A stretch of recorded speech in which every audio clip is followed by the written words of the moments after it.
This is a government that has consistently failed to manage its relationship with private landowners. Bill 19 is about this government's latest attempt to acquire property necessary for utility corridors, pipelines and roads. This latest government policy is a direct result of the bungled spying incident in Rimbey in the summer of 2007. My first question is to the Minister of Infrastructure. Given the government's history of tolerance toward the EUB practice of hiring spies to watch over landowners, how is this bill now going to do anything other than inflame the very groups of landowners that were spied on in the first place in Rimbey in 2007? The Honourable Minister. Mr. Speaker, first of all, I disagree with many things that have been said there, but I think it's important to note that the new legislation that we anticipate will pass and is being brought forward is being put in place to give us a more open and transparent process than we've had in the past. It will ensure that landowners and that those that are affected will be spoken with, will be in on the conversations of our requirements far before we ever move towards acquiring that land, so that we get the opinions of those most affected and that they get an opportunity for meaningful input. The Honourable Member.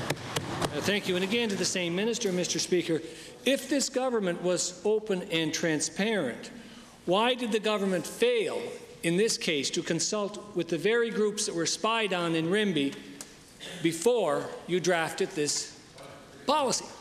The Honourable Minister. Mr. Speaker, it's in the best interests of Albertans that their government move forward, improve their legislation, and make a more open and transparent government and a more open and transparent process that takes into consideration their needs and their wishes.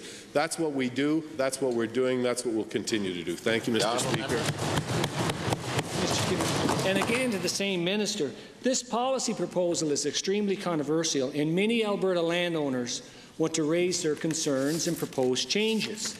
And if you're open and transparent, should we not refer it now to this Assembly's all-party Standing Committee on the Economy so that we can have true public consultation even before it's debated here in the Legislative Assembly? The Honourable Minister.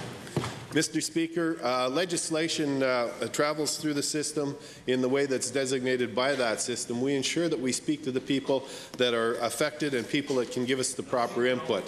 Then, Mr. Speaker, we're going to enjoy a wonderful debate in this House that's going to show Albertans that what is being brought forward is in the best interests of Albertans, all Albertans, especially those who are the landowners and need to be treated fairly and compensated properly. Thank you, Mr. Speaker.